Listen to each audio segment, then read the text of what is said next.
Oi pessoal, hoje eu vou receber aqui no canal um velho conhecido que dispensa apresentações. Nós vamos conversar hoje sobre o segredo do sucesso.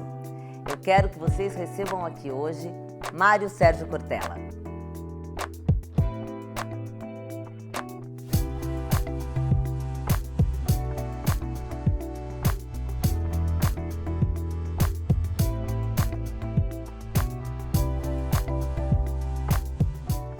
Estou aqui de novo com meu querido. Seja bem-vindo de novo. Obrigado. Que bom que você veio de novo, estou muito feliz. Olha, essa é uma das coisas boas, é a possibilidade da gente retornar. Embora os chineses digam que você nunca deve voltar a um lugar onde você foi feliz um dia, Por que porque não? você não se encontra. Você já foi à escola onde você estudou, quando você tinha 10, 12, 14 anos? Às vezes você anda nos corredores, você vai atrás de você lá e você não está lá. Já era, né? E Foi. aí então dá uma certa tristeza, mas há alguns locais em que a gente não se entristece. Por isso, sim, voltei. Que bom, seja bem-vindo. Vamos bater outro papo? Você manda. Professor, além de professor, é um palestrante incrível, que eu já tive o prazer de assistir Que bom. uma palestra sua. E desde Platão, acredito eu, a sociedade vive em busca do sucesso.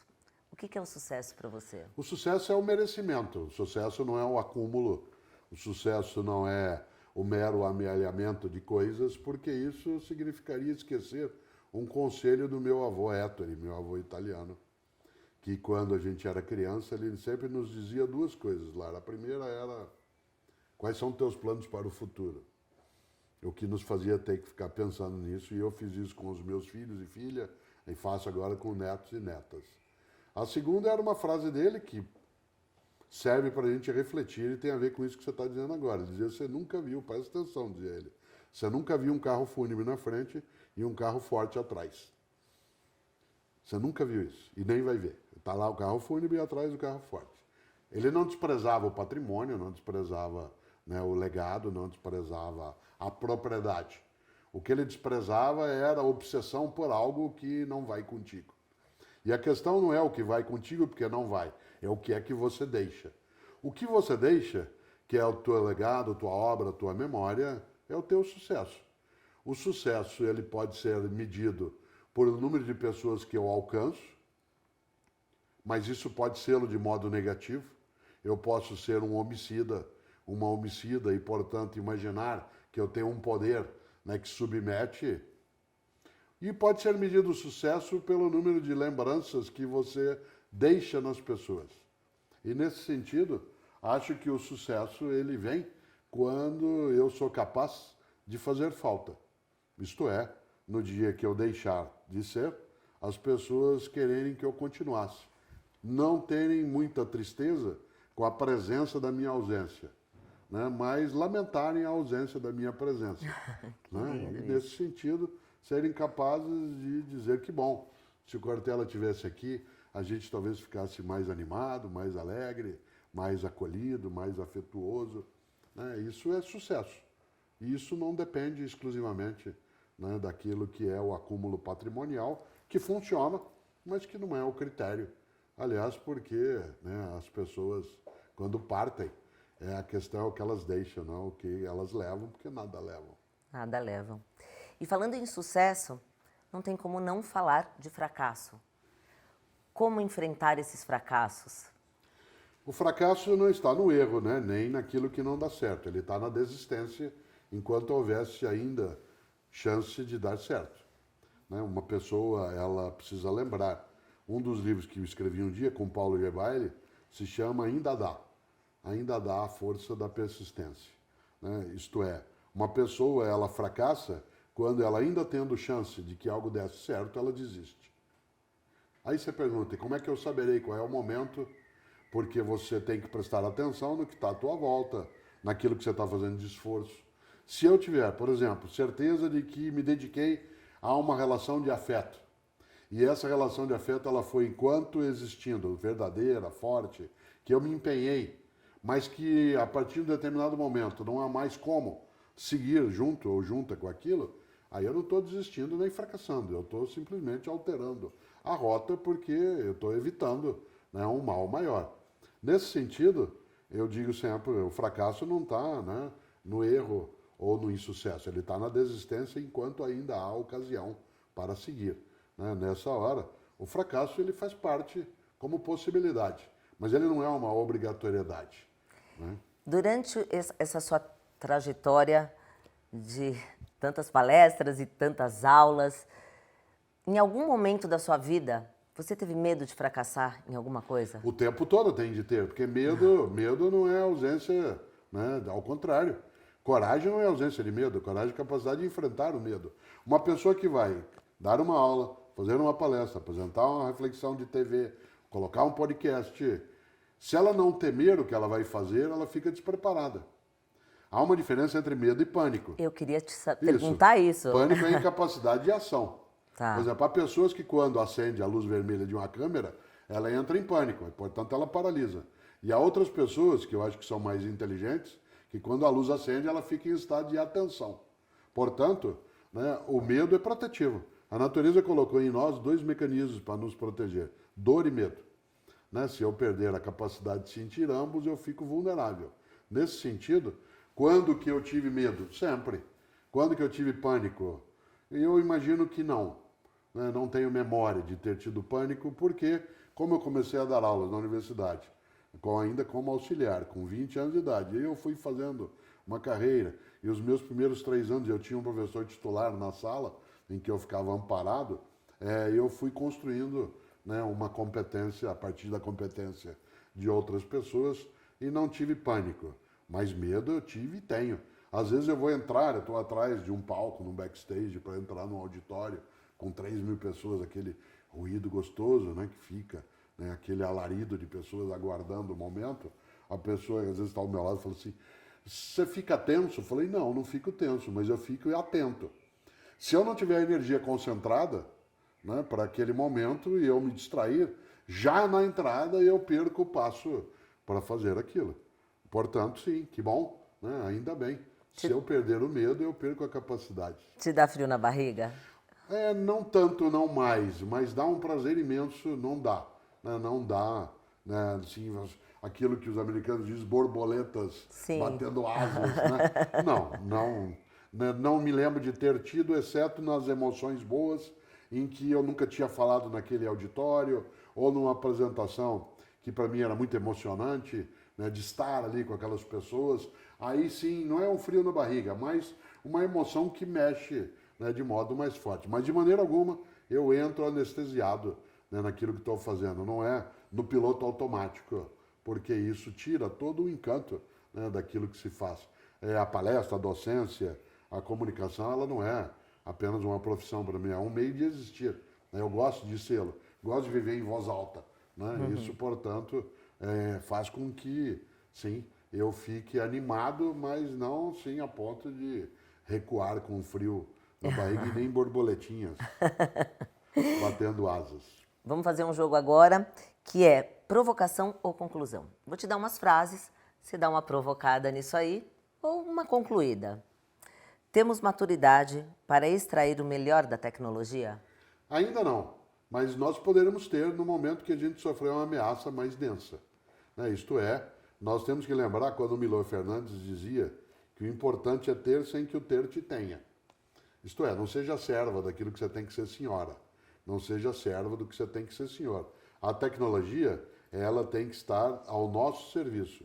No momento em que nós ultrapassamos essa condição, em que ela se torna uma ameaça, né, nós nos tornamos reféns dessa circunstância. Quando o Isaac Asimov escreveu o robô, né, ele estava trabalhando com a noção de servo, porque a palavra robô ela é do servo, viu?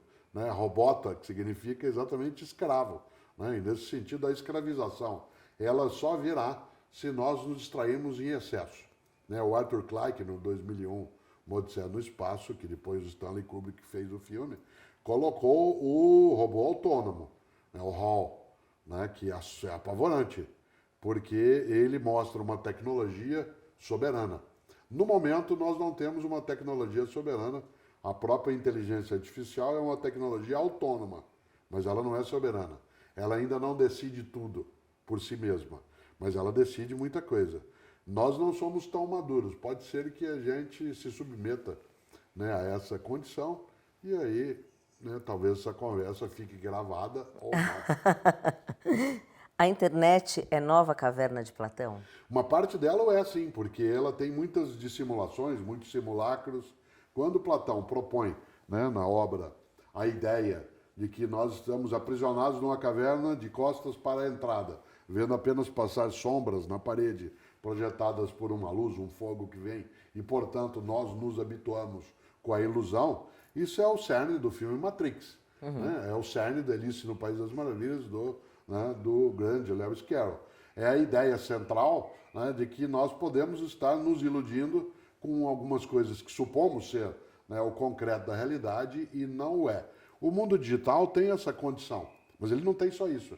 Porque o mesmo mundo digital, né, que favorece o engano, que favorece o simulacro, ele também auxilia a desmontagem, né, a retirada da penumbra.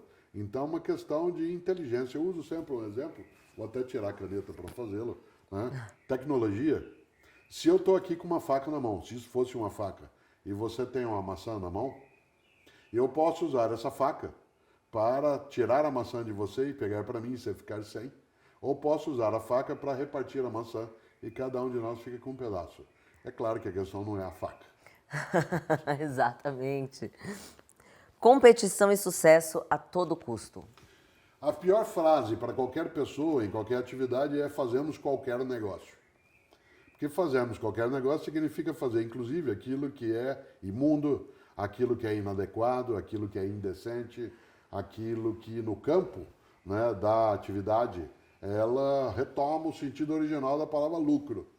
Embora nos últimos 500 anos a noção de lucro tenha tido, né, um sentido de algo que é o retorno adequado a partir de um serviço, um produto, a palavra lucro na origem, em latim lucrum, até, né, o século XVI, significava engano. De onde vem a palavra logro, né, de lograr alguém, de enganar. Alguém, sim. Né? E nesse sentido, aliás, em alguns idiomas, entre eles o espanhol, logro não é negativo, em português é. Né? E nesse sentido, se eu quero que a palavra lucro não ressurja no seu sentido originário, né, eu preciso lembrar que não fazemos qualquer negócio. Por isso, sucesso a qualquer custo significa autoconsumir-se também em algo que degrada, né, que é indecente e que não perdura. É uma escolha. Né? O Antônio Abujamra dizia, a vida é tua, estrague-a como quiser. Muito bom. Professor, em 91, você foi secretário da Educação aqui em São Paulo. Eu quero saber, atualmente, como você pensa esse nosso sistema educacional? Se eu fosse secretário hoje na cidade de São Paulo, eu teria dificuldade de lidar com aquilo que a pandemia produziu. Era uma circunstância nova. Em 2020, 2021, 2022, eu, em vários momentos, imaginei, se eu fosse secretário de novo, como fui em 91, 92, como que eu agiria nessa circunstância? Provavelmente, eu ia buscar me aproximar, né, da rede de ensino para que ela pudesse orientar os caminhos que se pode ter nessa direção. O Brasil, eu não tenho sobre a educação brasileira nem uma visão catastrofista, que imagina que nós estamos no pior dos mundos, e nem triunfalista, que imagine que nós já demos os passos, né, nessa direção de melhora. Nós estávamos até há 30 anos na UTI, na área de educação escolar pública. Nós saímos da UTI e estamos na enfermaria. Né? Vamos demorar um tempo, houve uma série de regressões, não só produzidas pela pandemia, mas também por inoperâncias, incapacidades outras em vários lugares do nosso país, e isso significa que é necessário um esforço grande, né, da comunidade de vida para que a gente ultrapasse, né, esse estágio em que a gente corre risco, sim, de voltar para a UTI, né, se a gente continuar na mesma rota. Tomara que que está. não, né? A gente só quer que evolua, né? Que saia daquela Mas para enfermaria. melhor, evoluir para melhor. Exatamente. Professor, você aprende muito com seus alunos e com essa nova geração aí? Um dos meus lemas é, só é um bom ensinante quem for um bom aprendente. Só é um bom ensinante quem for um bom aprendente. Eu não tenho como ensinar se eu não aprendo. Né? E nesse sentido, a nova geração que chega, ela é um patrimônio, ela não é um encargo. Meninos de 14, 15, 20 anos de idade, 25, 30, eu que sou alguém, né, que me aproximo dos 70 anos, são pessoas que têm todo um conhecimento a partilhar comigo, mas não tem todo o conhecimento necessário, nem eu. E aí, se a gente se junta, nós crescemos, né, nessa perspectiva. Nem eu me aproximo de alguém mais jovem, né, com a perspectiva de que eu sou o mestre e nem me aproximo com a ideia de que eu sou só o discente, o aluno. Né? Eu gosto, às vezes eu estou caminhando por conta do mundo digital, das redes sociais, e aí meninos de 12, 13 anos falam: professor, posso tirar uma foto com você? Eu falo: claro, aquilo é um afago. Fala: você me conhece de onde? Ah, te conheço das redes sociais, etc. Aquilo me anima imensamente. Na sequência, se der tempo, dependendo do lugar que eu estou, eu falo: o que você está ouvindo de música? O que você curte? Qual o tipo de filme você está indo ver no cinema?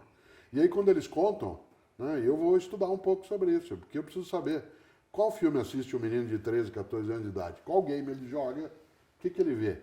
E não é só, né, porque eu preciso ajudar, né, a pensar junto com os meus netos e netas, não é isso, é porque só é um bom ensinante quem for um bom aprendente.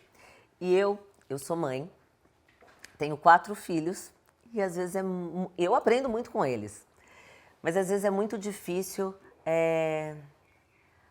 A educação hoje em dia é tanta rede social, é tanta informação chegando sempre ao mesmo tempo na cabecinha dessas crianças, é tudo muito rápido. Qual a dica você daria para pais e mães que passam por isso, como eu passo? Criar pontes. Criar pontes, isto é, nós temos de nos aproximar das novas gerações de um modo que não seja apenas de acompanhamento, de supervisão, o que é necessário, mas também de proximidade, de reflexão e de aprendizado. A abordagem é importante nisso. Por exemplo, uma das formas mais eficazes de se aproximar de uma criança ou um jovem é pedir para essa criança nos ensinar algo. Todo mundo gosta de algo ensinar. De maneira geral, nós adultos, adultas, temos o hábito de querer só orientar, né, decidir. E quando nós nos colocamos não na perspectiva submissa, mas na perspectiva permeável, aquilo que outra pessoa sabe, independentemente da idade, a gente convive. Quando meus filhos eram crianças, filhos e filha, a gente todo sábado, das 16 às 18, a gente se juntava na sala, sentava no chão num tapete, e cada um de nós, adultos e crianças, apresentávamos para o outro 2 músicas. Qual é a música que eu mais gostava naquele momento? E 2 delas. E aí o outro. Como eles tinham idades variadas, 8 anos, 10 anos, 12 anos, né, e os adultos, a gente ia conhecendo um ao outro. E aí, claro, quando uma criança sabe que eu posso me interessar por algo que ela também quer, ela cria uma ponte comigo. Daí que a grande dica é, primeiro, prestar atenção. Segundo e último, está até num livro chamado Família, Urgências e Turbulências, que é a importância de dizer não e a importância de jamais dizer o que eu vou dizer agora. Eu te amo, então eu aceito tudo de você. Né? Isto é, cuidado com o amor incondicional. O amor incondicional ele é marcado pela irresponsabilidade. O amor verdadeiro tem requisito. O amor verdadeiro tem exigência. A frase jamais é porque eu te amo, eu tudo de você aceito.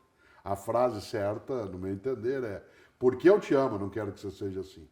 É porque eu te amo, pai, que eu não quero que você faça desse modo. É porque eu te amo, filho, que eu não desejo que você siga esse caminho. Portanto, a capacidade de um amor que tenha requisitos, de maneira que ele não seja leviano, irresponsável, frágil e, portanto, absolutamente desastroso. Maravilhoso.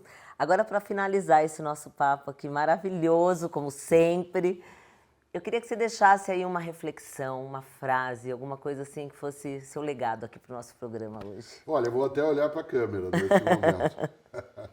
Aquela ideia mais forte de nós imaginarmos o quanto vale, né, uma forma muito forte, né, de conselho trazido um dia num pequeno poema do alagoano, o estupendo Ledo Ivo, né, que dizia: o que sobra é a obra, o resto só sobra. O que sobra é a obra, o resto só sobra. Né? Significa tomar cuidado com o nosso legado, isto é, não cuidado de espanto, de ameaça, mas de zelar, de cuidar, né, de afagar, de fazer com que a nossa obra, isto é, aquilo que deixaremos, que não seja objeto de disputa odiosa, que não seja veículo de fratricídio, que sirva para elevar a vida. E no dia que a gente se for, que as pessoas falam: podia ter ficado, né? Podia ter ficado. Maravilhoso! Obrigada! Obrigada! Obrigado. Eu tenho uma lembrancinha Oba. aqui, eu espero que você goste. Gostarei. Você sabe que uma das coisas boas, eu não vou mostrar para não fazer a publicidade.